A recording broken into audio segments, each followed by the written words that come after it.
올해도 어김없이 추석이 다가왔습니다. 마트에만 가도 송편 냄새, 전 부치는 소리가 들리는 듯 분주한데 이상하게도 제 마음은 올해 조금 달랐습니다. 무거웠던 지난 10년과는 다르게 이번엔 묘한 설렘 같은 게 있었거든요. 왜냐고요? 좋아요, 구독 감사합니다. 작년 추석이었습니다. 기름에 튄 화상 자국은 아직도 제 왼팔에 희미하게 남아있어요. 그날 밤 부엌 구석에 쪼그리고 앉아 훌쩍이며 울던 그 순간이 아직도 생생합니다. 그 정도는 며느리라면 견뎌야지. 시어머니의 그 말이 귓가에 맴돌 때 저는 정말 이 집을 뛰쳐나가고 싶었습니다. 10년이에요, 10년. 매년 추석과 설날이 되면 전쟁터로 출근하는 기분이었습니다. 새벽 5시에 일어나 밤 11시에 눕는 그 긴 하루를 저 혼자만 견뎌내야 했죠. 남편이요? 소파에 누워 리모컨 들고 채널만 돌리고 있었습니다. 조금만 참아. 그게 남편이 제게 해준 유일한 위로였어요. 그런데 그날 제 눈물을 보신 시어머니가 갑자기 한숨을 내쉬시더니 이렇게 말씀하셨어요. 나도 옛날엔 그랬어. 울면서 일했어. 근데 그땐 누구 하나 위로해 주지 않았거든. 그러니까 나도 그냥 너한테 똑같이 해온 거구나. 순간 제 눈물이 뚝 멈췄습니다. 아, 이건 시어머니 개인의 문제가 아니구나. 이건 대대로 내려온 관습이라는 이름의 굴레구나. 시어머니도 시어머니의 시어머니도 그렇게 며느리 시절을 보냈을 거고 그래서 이게 당연하다고 생각하셨던 거구나. 그날 밤 잠들기 전에 저는 조용히 결심했습니다. 내년엔 달라질 거야. 이번엔 내가 룰을 바꾸는 거야. 추석 일주일 전 저는 평소와 똑같이 행동했습니다. 시어머니께 전화드려 어머니 올해도 잘 부탁드려요 하고 공손하게 인사했고 남편에게도 올해도 힘들겠다 하며 체념한 듯 말했죠. 하지만 속으로는 차근차근 계획을 세우고 있었습니다. 먼저 저는 가족 단톡방을 열었습니다. 시댁 식구들 전부가 들어있는 평소엔 거의 사용하지 않던 바로 그 단톡방이요. 명절 며칠 전에나 몇 시에 출발해요?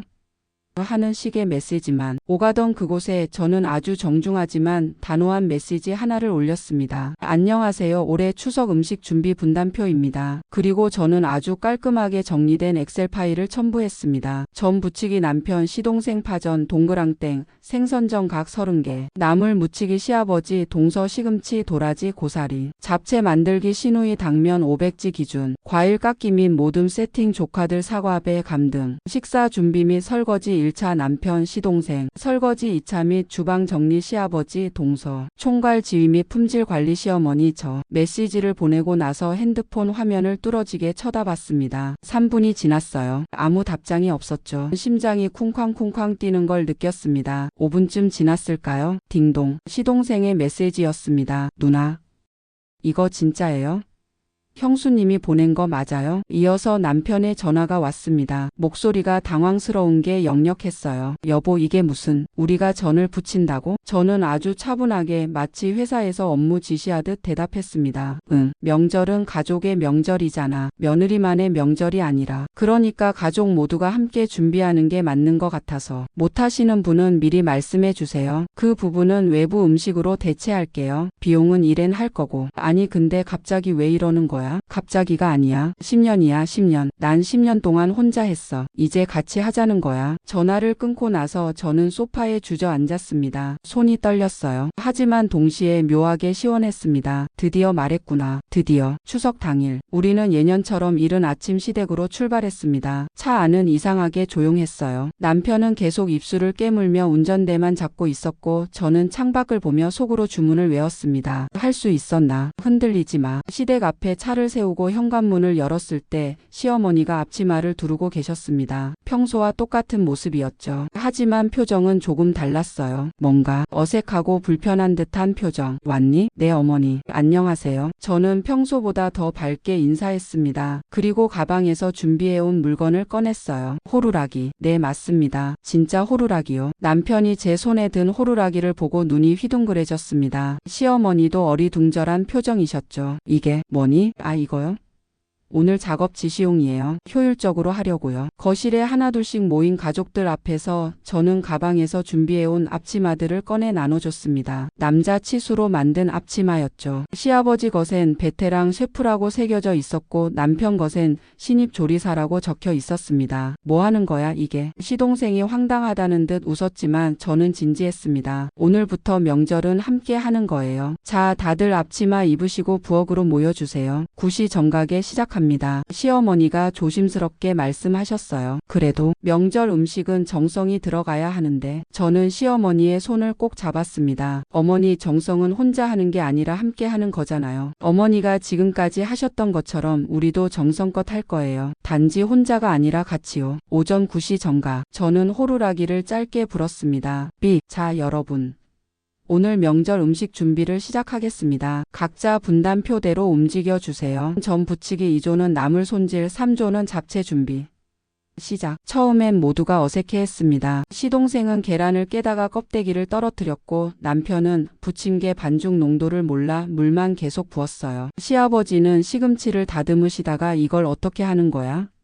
하시며 당황하셨죠. 하지만 신기하게도 조금씩 리듬이 생기기 시작했습니다. 아버지, 시금치는 뿌리 쪽만 잘라내시면 돼요. 형, 반죽은 이 정도 농도면 돼. 내가 해볼게. 오빠, 전 뒤집을 때는 자신 있게 확 뒤집어야. 부엌이 시끌벅적해졌습니다. 웃음소리가 났고 농담이 오갔고 실수가 있을 때마다 모두가 함께 웃었어요. 저는 한쪽에서 커피를 마시며 그 광경을 지켜봤습니다. 10년 만에 처음으로 명절 아침에 커피를 마시고 있었죠. 시어머니가 제 옆으로 오셨습니다. 너 쉬는 거니? 네, 어머니. 괜찮으세요? 어머니도 앉으세요. 시어머니는 어색하게 제 옆에 앉으셨어요. 그리고 부엌에서 전을 부치며 땀 흘리는 남자들을 보시며 작게 웃으셨습니다. 저것들이 저런 것도 하는구나. 네, 하면 되더라고요. 안 시켜봐서 몰랐던 거죠. 나도 평생 혼자 했어. 당연한 줄 알았어. 어머니, 이제 안 그러셔도 돼요. 그 순간 시어머니의 눈가가 촉촉해지는 게 보였습니다. 오후 2시. 기적적으로 모든 음식이 완성되었습니다. 물론 완벽하진 않았어요. 남편이 부친 전은 일부 타버렸고 시아버지가 무치신 나물은 간이 좀 약했고 시동생이 만든 잡채는 비주얼이 영 별로였습니다. 하지만요, 그 어느 해보다 풍성한 식탁이었습니다. 우리는 모두 둘러앉아 밥을 먹었어요. 그리고 신기하게도 계속 칭찬이 오갔습니다. 아버지가 무치신 시금치 담백하니 진짜 맛있는데요. 오빠가 부친 전 의외로 괜찮은데?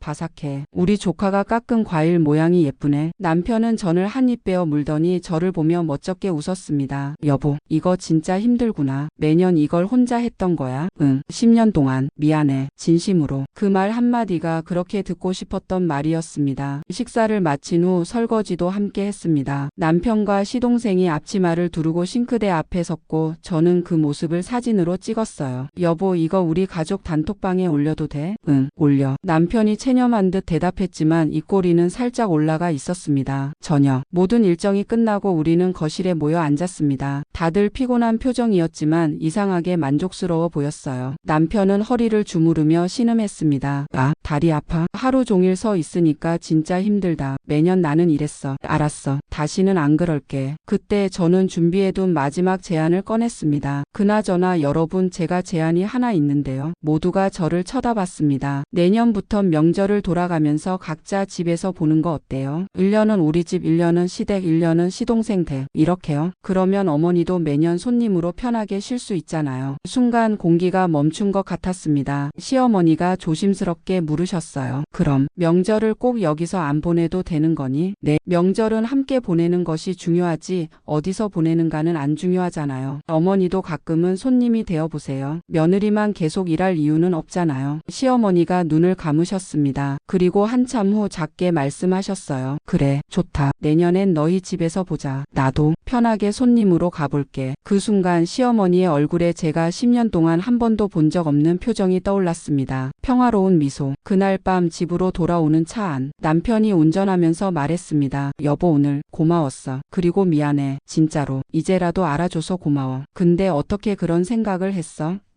분담표 만들고 호루라기 준비하고 10년 동안 생각했어. 어떻게 하면 이 악순환을 끊을 수 있을까? 싸우지 않고 상처 주지 않고 그러면서도 확실하게. 대단하다 진짜. 저는 창밖을 보며 작게 웃었습니다. 이건 복수가 아니었습니다. 이건 변화의 한 단계였어요. 조용하지만 단호한. 그 누구도 상처받지 않는, 하지만 모두가 변화하는. 그리고 다음 해 추석. 우리는 우리 집에서 명절을 보냈습니다. 시어머니는 손님으로 오셔서 처음으로 편하게 소파에 앉아 계셨어요. 제가 차려드린 음식을 드시며 계속 말씀하셨죠. 맛있다. 역시 우리 며느리 음식 솜씨가 최고야. 어머니 음식은 남편이랑 같이 만든 거예요. 남편이? 네. 이제 우리는 명절 음식도 같이 만들어요. 시어머니는 한참을 멍하니 앉아 계시다가 갑자기 우셨습니다. 고맙다. 고마워. 나한테도 우리 아들한테도 이 가족한테도. 저는 시어머니를 꼭 안아드렸습니다. 어머니 이제 편하게 쉬세요. 명절은 의무가 아니라 축제니까요. 그날 저녁 설거지를 하며 남편이 말했습니다. 여보, 너 진짜 대단한 거 알아? 왜? 아무도 상처받지 않고 모두를 바꿨잖아. 그게 진짜 어려운 건데. 저는 웃으며 설거지 물을 닦았습니다. 그래요. 이게 진짜 복수였어요. 누군가를 무너뜨리는 게 아니라 낡은 시스템을 바꾸는 것. 누군가에게 상처를 주는 게 아니라 모두를 자유롭게 만드는 것. 그리고 그 중심에 10년 동안 참았던 며느리의 조용하지만 단호한 한마디가 있었습니다. 이제 함께 합시다.